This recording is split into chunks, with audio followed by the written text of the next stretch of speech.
بسم اللہ الرحمن الرحیم۔ السلام علیکم۔ آج اس ویڈیو میں ہم آپ کو حضرت آدم علیہ السلام اور حضرت حوا کی پیدائش کا واقعہ سنائیں گے۔ ویڈیو کو اینڈ تک ضرور دیکھیے گا۔ حضرت آدم علیہ السلام کی نہ ماں ہے اور نہ ہی باپ، بلکہ اللہ تعالیٰ نے ان کو مٹی سے بنایا ہے۔ چنانچہ روایت ہے کہ جب اللہ تعالیٰ نے آپ کو پیدا کرنے کا ارادہ فرمایا تو حضرت اسرائیل علیہ السلام کو حکم دیا کہ زمین سے ایک مٹھی مٹی لائیں۔ حکم خداوندی کے مطابق حضرت اسرائیل علیہ السلام نے آسمان سے اتر کر زمین سے ایک مٹھی مٹی اٹھائی تو پوری روئے زمین کی اوپری پرت چھلکے کی مانند اتر کر آگ کی مٹھی میں آ گئی، جس میں 60 رنگوں اور مختلف کیفیات والی مٹیاں تھیں، یعنی سفید، سیاہ، سرخ، زرد رنگوں والی، نرم، سخت، شیریں، تلخ، نمکین، پھیکی کیفیتوں والی مٹیاں شامل تھیں۔ پھر اس مٹی کو مختلف پانیوں سے گوندنے کا حکم فرمایا، چنانچہ ایک مدت کے بعد یہ چپکنے والی بن گئی۔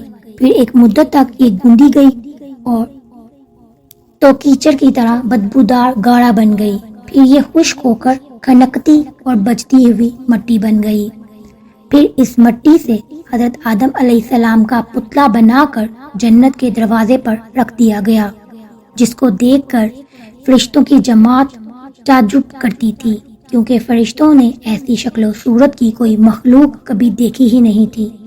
پھر اللہ پاک نے اس پتلے میں روح کو داخل ہونے کا حکم فرمایا، چنانچہ روح داخل ہو کر جب آپ کے نتنوں میں پہنچی تو آپ کو چھینک آئی، اور جب روح زبان تک پہنچ گئی تو آپ نے الحمدللہ پڑھا، اور اللہ پاک نے فرمایا یا رحمت اللہ، یعنی اللہ تم پر رحمت فرمائے۔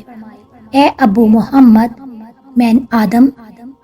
میں نے تم کو اپنی حمد ہی کے لیے بنایا۔ پھر رفتہ رفتہ پورے بدن میں روح پہنچ گئی اور آپ زندہ ہو کر اٹھ کھڑے ہوئے۔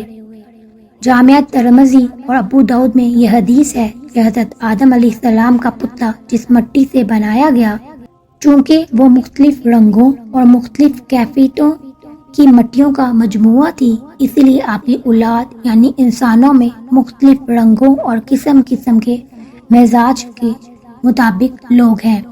حضرت آدم علیہ السلام کی کنیت ابو محمد یا ابو البشر اور آپ کا لقب خلیفہ اللہ ہے۔ آپ سب سے پہلے اللہ تعالیٰ کے نبی ہیں۔ آپ نے 960 برس کی عمر پائی اور وفات کے وقت آپ کی اولاد کی تعداد 1 لاکھ ہو چکی تھی، جنہوں نے طرح طرح کی صنعتوں اور عمارتوں سے زمین کو آباد کیا تھا۔ قرآن مجید میں بار بار اس چیز کو بیان کیا گیا کہ حضرت آدم علیہ السلام کی تخلیق مٹی سے ہوئی، چنانچہ سورہ العمران میں بھی ارشاد فرمایا گیا کہ جس کا ترجمہ اس طرح سے ہے، عیسیٰ کی کہاوت اللہ کے نزدیک آدم کی طرح ہے، اسے مٹی سے بنایا پھر فرمایا ہو جا تو وہ فوراً ہو جاتا ہے۔ دوسری آیت میں اسی طرح فرمایا ہے، ترجمہ بے شک ہم نے ان کو چپکتی مٹی سے بنایا۔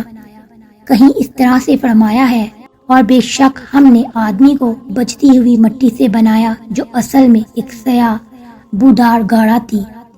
جب حضرت آدم علیہ السلام کو اللہ پاک نے بہشت میں رہنے کا حکم دیا تو آپ جنت میں تنہائی کی وجہ سے کچھ غمگین رہتے تھے، تو اللہ پاک نے آپ پر نیند کا غلبہ فرمایا اور آپ گہری نیند سو گئے۔ تو نیند کی ہی حالت میں آپ کی بائیں پسلی سے اللہ تعالیٰ نے حضرت حوا کو پیدا فرما دیا۔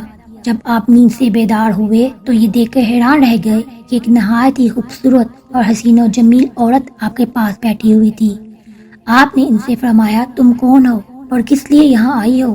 تو حضرت حوا نے جواب دیا کہ میں آپ کی بیوی ہوں اور اللہ تعالیٰ نے مجھے اس لیے پیدا فرمایا ہے تاکہ آپ کو مجھ سے انس اور سکون قلب حاصل ہو اور مجھے آپ سے انسیت اور تسکین ملے، اور ہم دونوں ایک دوسرے سے مل کر خوش رہیں اور پیار محبت سے زندگی گزاریں اور اللہ تعالیٰ کی نعمتوں کا شکر ادا کریں۔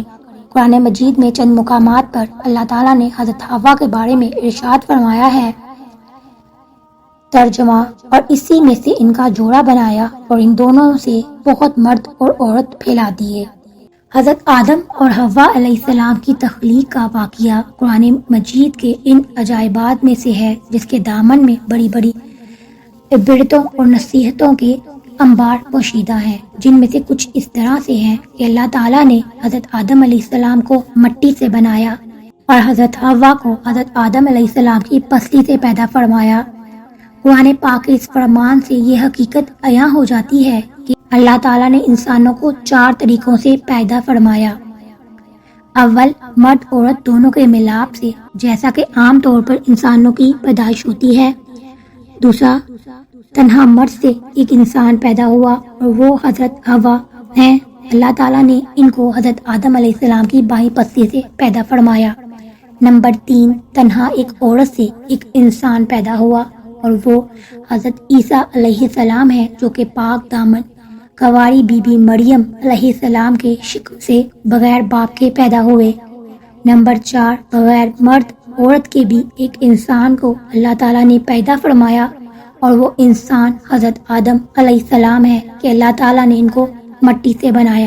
ان تمام واقعات سے ہمیں یہ رہنمائی حاصل ہوتی ہے کہ انسانوں کو کسی ایک خاص طریقے سے پیدا فرمانے کے اللہ تعالیٰ پابند نہیں ہے، بلکہ وہ ایسی عظیم قدرت والا ہے کہ وہ جس طرح چاہے انسانوں کو پیدا فرما دیتا ہے۔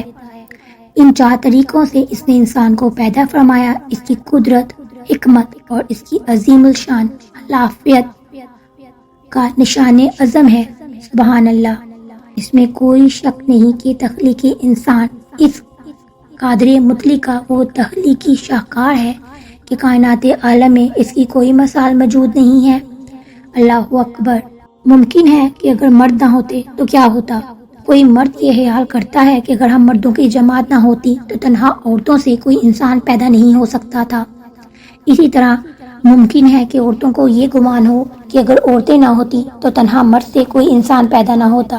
اسی طرح ممکن تھا کہ مرد اور دونوں کے مل کر یہ ناز کرتے کہ ہم مردوں اور عورتوں کا وجود نہ ہوتا تو کوئی انسان پیدا نہیں ہو سکتا تھا۔ اسی لیے اللہ تعالیٰ نے ان 4 طریقوں کو قرآن پاک میں بیان فرمایا کہ عورتوں اور مردوں دونوں کا منہ بند کر دیا جائے کہ دیکھ لو میں ہی قادر مطلق ہوں اور میں ہی ہر چیز پر قادر ہوں۔ حضرت حوا کو تنہا مرد سے پیدا کیا اور تاکہ عورتیں یہ گمان مت رکھیں کہ اگر عورت نہ ہوتی کوئی انسان پیدا نہیں ہو سکتا تھا۔ اسی طرح حضرت عیسیٰ علیہ السلام کو تنہا عورت کے شکم سے بغیر مرد کے پیدا فرما کر مردوں کو یہ تنبیہ فرما دی کہ اے مردوں، تم یہ ناز نہ کرو کہ تم نہ ہوتے تو انسانوں کی پیدائش نہیں ہو سکتی تھی۔ ہم نے عیسیٰ علیہ السلام کو تنہا عورت کے شکم سے بغیر مرد کے پیدا فرما دیا اور حضرت آدم علیہ السلام کو بغیر مرد عورت کے مٹی سے پیدا فرما کر عورتوں اور مردوں دونوں کا منہ بند فرما دیا کہ اے عورتوں اور مردوں، تم کبھی بھی دل میں خیال نہ لانا کہ اگر ہم دونوں نہ ہوتے تو انسانوں کی جماعت پیدا نہیں ہو سکتی تھی۔ دیکھ لو، حضرت آدم علیہ السلام کے نہ باپ تھے نہ ماں، بلکہ ہم نے انہیں مٹی سے پیدا فرمایا۔ سبحان اللہ، سچ فرماتا ہے اللہ تعالیٰ ہر چیز کو بنانے والا ہے، وہ اکیلا سب پر غالب ہے، وہ جسے چاہے اور جیسے چاہے اور جب چاہے پیدا فرما دیتا ہے۔ اس کے افعال، اس کی قدرت کسی خاص طریقوں اور بندشوں کی محتاج نہیں ہے، وہ جو چاہتا ہے کرتا ہے۔ اس کی شان ہے کہ جس چیز اور جس کام کا وہ ارادہ فرما لیتا ہے اس کو کر ڈالتا ہے، اور اس کے کسی بھی کام میں کسی بھی چون چرا کی مجال نہیں ہو سکتی ہے۔ سبحان اللہ، اللہ اکبر۔ اگر آپ کو یہ ویڈیو اچھی لگی ہو لائک اور شیئر کیجیے گا، چینل پر نہیں ہے تو اسے سبسکرائب کر لیجیے۔ اپنا بہت سا خیال رکھیے گا۔ اللہ تعالیٰ آپ سب کو اپنے حفظ و امان میں رکھے۔ اللہ حافظ۔